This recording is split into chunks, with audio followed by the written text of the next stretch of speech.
We're going to pick up with just finishing up some of the content from chapter one. If you remember from last time, we did those puzzles. We had those puzzles of different interesting case studies in environmental and natural resource economics with water management and wildlife management.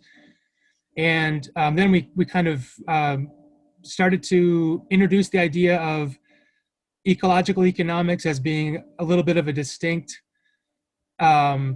discipline than standard environmental economics. And so we'll just kind of finish up talking about some of those concepts. We'll talk about the circular flow model and GDP and kind of the ways that standard economics and ecological economics views GDP differently. And then what I really want to get to today, and I hope we have time to cover this by the end of class, but I want to get into some of the definitions of sustainability and kind of ideas about how to actually implement policy with those kinds of goals in mind, because it's a difficult concept to define in the first place. And then if you can't define it, then what do you do about it? But I think there are some somewhat precise ways of specifying the problem, which give us some hints as to what to do in response to this problem that we're dealing with.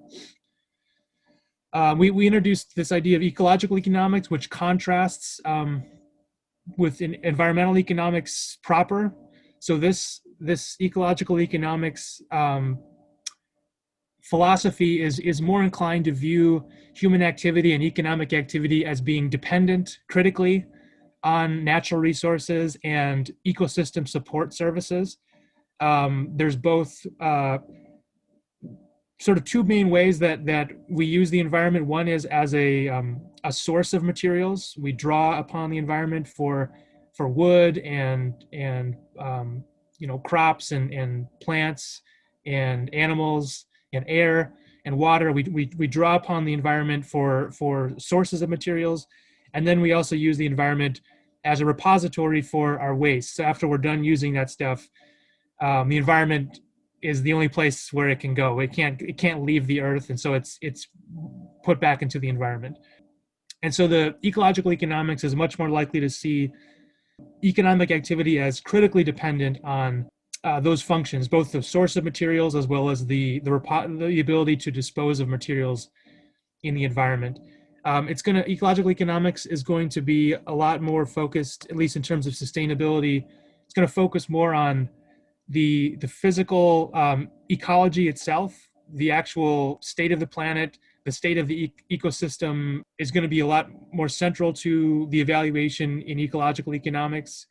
Whereas in standard environmental economics, it's really more the human beings that are at the center, and nature has value in terms of the way it's able to serve human beings. Okay. Let me just point out one other critical difference here is there's this idea of inherent value in ecological economics, which takes a much stronger, it has a much stronger place in ecological economics relative to environmental economics. In standard environmental economics, value is sort of defined as what people are willing to pay. So if someone's willing to pay for something, then it has economic value, and that could be wilderness area, that could be opportunity to go into the mountains and hike, and if people are willing to pay for that, it's valuable economically. Even if it's something that they don't directly use, even if it's something like they get value just from knowing that there's like preserved forests and preserved jungle out there in the world, that could still be a legitimate source of value if people would be willing to pay a certain amount to know and preserve that land just for its own sake. But I think it's a little bit different with ecological economics in that there's a possibility to have value that's independent of people's willingness to pay, that there's potentially some intrinsic value or inherent value in some of these ecological resources, which would exist independently of whether there were any human beings there to enjoy it or whether there was human beings to be willing to pay for it. So that's kind of another core distinction between environmental economics and ecological economics. Okay, so this is where there's sort of a key diagram that I'm going to show, which sort of captures a lot of the different perspective that environmental economics has on the world relative to ecological economics. There's this idea of the circular flow model. In this case, in environmental economics, it's just the standard circular flow model. And so this is going to be showing what basically it's a schematic of all economic activity in the economy. So you have households which own labor, and they sell their labor to firms, and they use that money in the marketplace to buy goods and services from those firms. And it's kind of just a circle of exchange that's happening.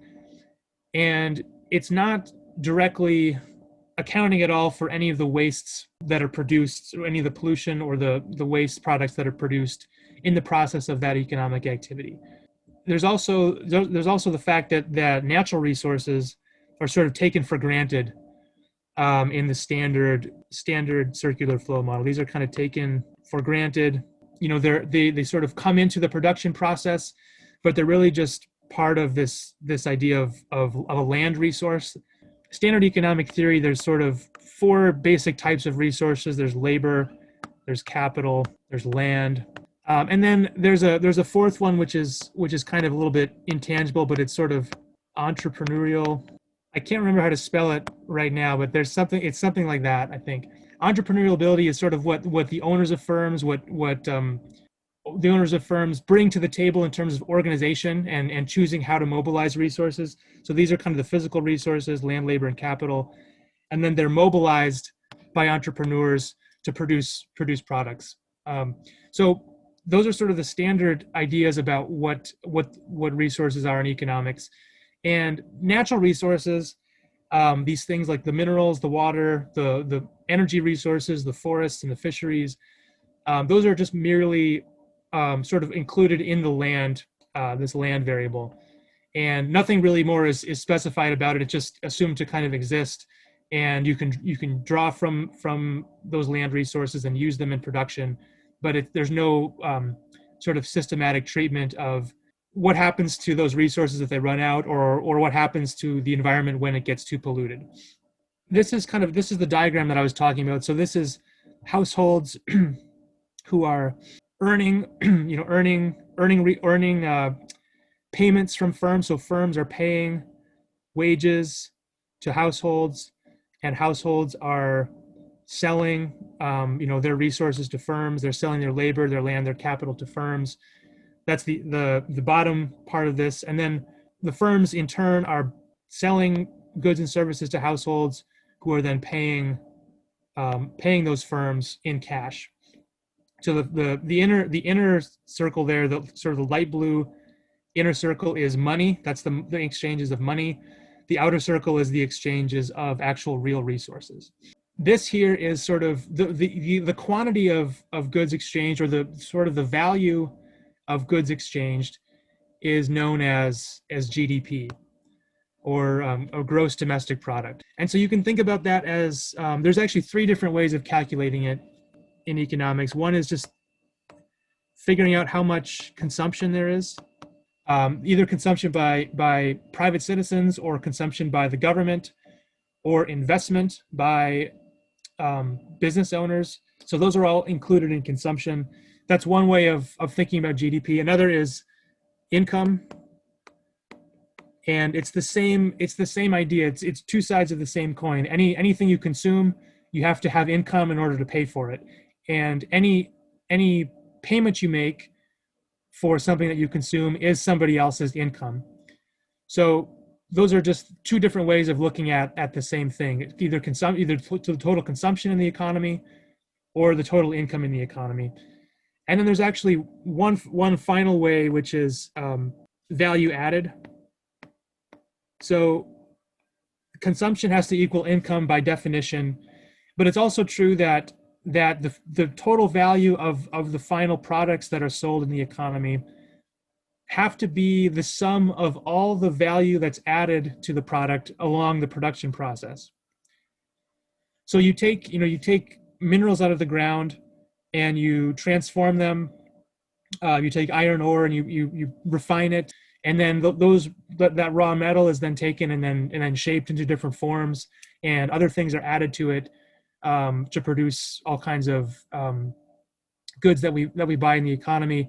And each step along that process, from extraction of the initial iron ore to the final product, whatever it is, each step along that process, some value is going to be added. It's going to be combined with something else to become a little bit of a more desirable product that someone else is going to want to buy. Maybe it's an input to something else, but all along that value chain, value is added until you get to the final product, which is purchased by consumers.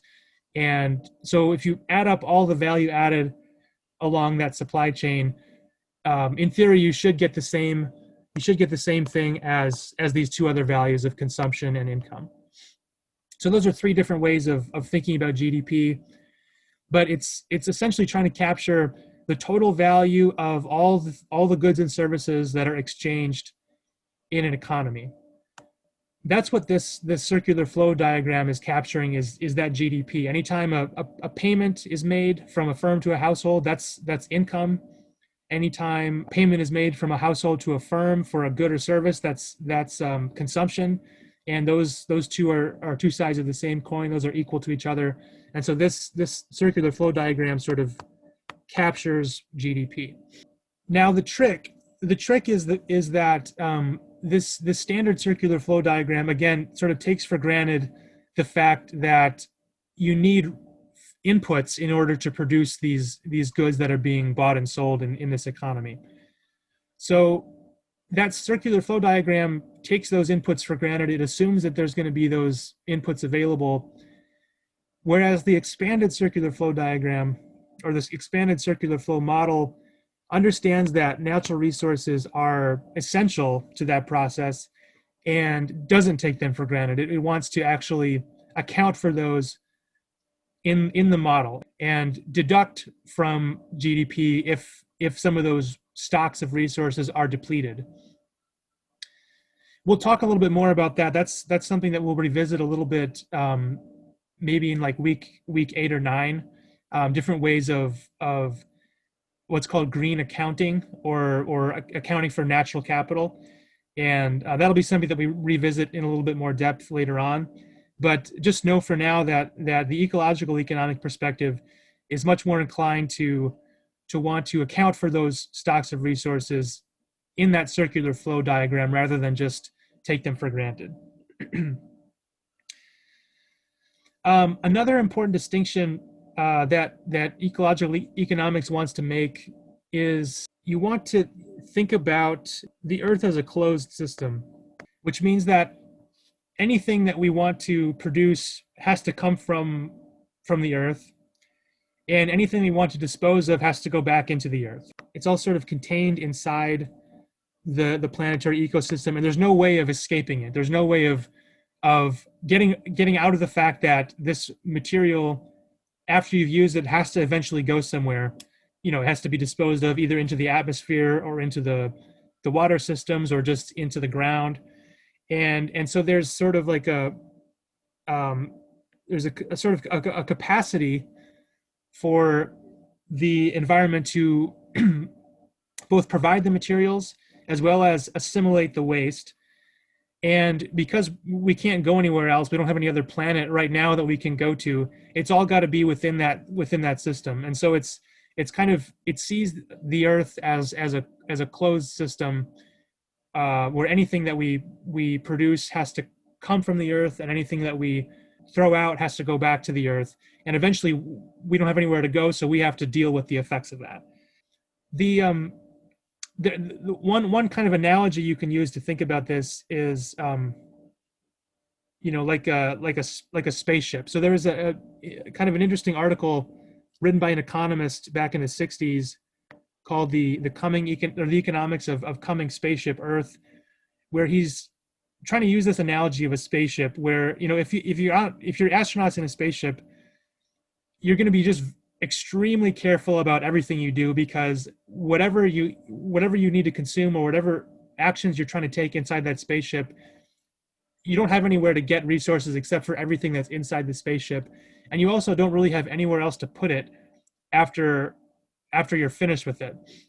So you have to just everything is, you're hyper aware of everything you're doing in terms of flows of materials that you're consuming, and then the waste products that you're giving off after you consume that stuff. And so this idea of GDP that I just mentioned is, it captures something about economic activity and human well-being, and it's a fine measure if it's the case that there's sort of an infinite stockpile of things, of materials to draw from, as well as an infinite reservoir to deposit your waste. If it's true that those are infinite, then GDP is sort of a decent measure of sort of our well-being and our capacity to prosper. If on the other hand those resources are limited and finite, then GDP is missing some of the picture. And so that's where this expanded circular flow model comes into play. So let me just highlight the fact that the expanded circular flow model actually includes the standard circular flow model. So the expanded circular flow model includes this part in the middle, which if you look closely, that's actually just the standard circular flow model that we showed before. But it includes two extra components that are very important, which are emblematic of those two functions that I was just talking about, where everything that you produce has to come from the environment. The materials have to come from the earth itself. So that's where these natural inputs come into the picture. So those sort of feed into the circular flow model. And then everything that you produce in that economy and everything that you don't need after you've made that production, everything that's a waste product, has to go back into the environment and become some sort of pollution. And so that's where the outputs have to go somewhere. And this expanded circular flow model just wants to make that explicit and say that, these resources aren't just something to be taken for granted. They have to come from somewhere, and we have to keep track of them and monitor how close we are to running them down. And then also the capacity of the environment to absorb the materials that are being given off by our production processes. That capacity itself is also a limited resource. It's not infinite. There's not an infinite amount of pollution that we can give off without somehow harming ourselves or making ourselves worse off. Okay. So that's the idea of this expanded circular flow models. It wants to make explicit this source function. You can think about this, the natural inputs that's the source function of the environment. The environment functions as a source of materials, and then it also functions as a sink. The environment functions as a repository for the waste products, and both of those things can be degraded. It's not that either of those things are free. Those things all have some capacity to be degraded and abused. If they're abused, then we'll run out of our ability to have those privileges or those functions. We'll talk more about specific techniques later on in the course of how to keep track of these things. But in general, what most people recommend is that we keep track of GDP. It's fine to keep track of GDP, but in addition to keeping track of GDP, we should also have different accounts, almost like financial accounts. We should have different accounts which keep track of our stocks of resources, which keep track of our stocks of forests and fish and minerals and water. And anytime those things get depleted, there should be some sort of adjustment or deduction from GDP. Then that would give you a much more complete picture. And that's kind of the standard recommendation from ecological economists would be to expand our metrics, not just have it be a narrow definition of income and consumption, but have separate accounts which append to that GDP number and give you a more complete picture of what's being depleted in the process of producing some of those goods and services. So this is just kind of a summary of what we've just talked about. There's this table kind of summarizes the differences between environmental and ecological economics. But one more point I want to highlight is this third row of the table, which is this idea of market-based solutions. And it's kind of part of the standard environmental economics toolkit. So whenever you have some kind of undesirable outcome in society, whether it's environmental or just some kind of lack of cooperation, lack of coordination between people, economists want to make some adjustments to incentives in order to bring incentives into line where people now have a natural tendency to want to cooperate because of potential rewards or punishments for not doing so. You can think of those like either taxes or straight up regulations. But economists tend to prefer market-based solutions, which wouldn't be so much regulations as much as changing prices or putting taxes on things, or putting limits but allowing people to sort of trade with one another in order to allocate those resources more efficiently. That's part of the standard environmental economics toolkit. And I guess the thing that ecological economics would say about that is those are fine. It's fine to give people incentives to do the right thing or to be more inclined to preserve natural environments or ecosystem services. But those micro level policies, those market-based solutions which affect micro behavior, may not sufficiently take into account the questions of the scale of the economic activity relative to the capacity of the earth to support that activity. And so that'll kind of come up a little bit more in our discussion of sustainability. Chapter 2 kind of starts out with just a description of economic growth over time and kind of the way the pace of change that's occurred in economic systems.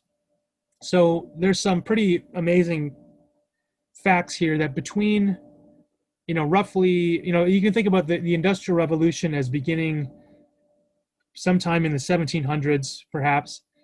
And in the roughly, 2,000 years prior to that time, we saw, an increase in people's incomes of something on the order of, $500 per person up to something like $700 per person. It's hard to measure it exactly, but it's something somewhere in the ballpark of $500 to $700 per person per year. That's the change in income, or the change in consumption per person over that time period. And then starting in that 18th century, starting in the 1700s, you just experience this incredible explosion in ability to produce. There's a lot of international trade, a lot of inventions, which helped increase efficiency in production and gave us the ability to make things on kind of a mass scale. Right. And so there was economists and others in that time that kind of were seeing the changes that were taking place, and we're starting to think about these resource constraints. We're starting to think about the constraints on the environment, the constraints on growth. One of those people was Thomas Malthus, and he had this idea. He kind of had this observation that it tends to be the case that population grows exponentially. So population is going to grow something like this, whereas the actual amount that we can produce in terms of food is, I guess it's more like this blue line. It's just, rather than kind of increasing at an increasing rate, at least in the time period that Malthus was writing, the growth in food production was a lot more just a straight line. And so he observed that there's this gap. There's this gap between population and food production, which tends to occur naturally. And whenever population exceeds that food production, you get famine and you get starvation, and that's going to be something that's going to sort of constrain population growth and sort of forever prevent population from growing in an exponential fashion, because we're going to run out of food. That was kind of his hypothesis. It was a hypothesis. It's called the Malthusian hypothesis, that population naturally tends to outstrip food supplies, and so population growth is naturally constrained by those resource constraints. This was back in 1798, and what we observe over the next 100 years is that we had this incredible explosion in population, but output grew even faster than population did. And so there was not this, at least at that time, there was not this tendency for mass starvation because we had an increase in capacity to produce food even beyond the rate at which population was going up. So that was sort of the actual outcome that occurred. And it's unclear, it's unclear whether or not that was just a something that was a artifact of one point in history, or whether that's something that's going to continue. And so that debate, at least at the time Malthus was writing, it was not a very good forecast. But the question then is, what about the future? Is there going to be eventually a point where we outstrip our capacity to support ourselves on the earth? And maybe Malthus eventually will be vindicated, and his ideas about the fundamentality of resource constraints will eventually be borne out in real life. And that's an open question. We don't know yet. We don't know whether or not we are going to reach a point where our population will be severely constrained and it could shrink because we've outstripped our ability to live on the planet. There's a lot of different perspectives on that, and so it's still an open question. I just wanted to provide an illustration of this growth in population. So this is the last 10,000 years of human history, and you have kind of the year 1700 falling roughly right there, and you get a pretty sharp spike in the recent 300 years, which is what we were just talking about on the last slide. But at the same time, this is a figure from the textbook which shows the increase in population, food, energy, and output since 1961, all measured relative to the 1961 level. So everything is sort of anchored at the level it was in 1961. It's all indexed to 1961. And then these various trends are plotted relative to their levels in 1961. So this bottom level is population. This solid black line is population. And so there's been, since 1961, there's been a doubling of population, or more than doubling of population. This index value at this level on the right-hand side is a little bit over 2. So there's been a doubling of population. But these other resources, food production, gross domestic product, GDP, energy, these resources have increased by a factor of 4, 5, and 6. So while it's been going on, while this huge increase in population has been going on, as illustrated by this rapid spike, there's been an even more of a rapid spike in food production, overall output, and energy output so far. So this is what's happened so far, and this is part of the debate. It's like, so far we've not yet run into any serious limits on our ability to provide for ourselves. It's just that the question is, what's going to happen in the future? Are we guaranteed that that's going to be able to persist? And that's where the debate comes in, and that's where it becomes a little bit of an open question. Just to put some of these things into context, this rapid expansion of population and the rapid production of goods and services has led to a lot of very serious downsides. There's a lot of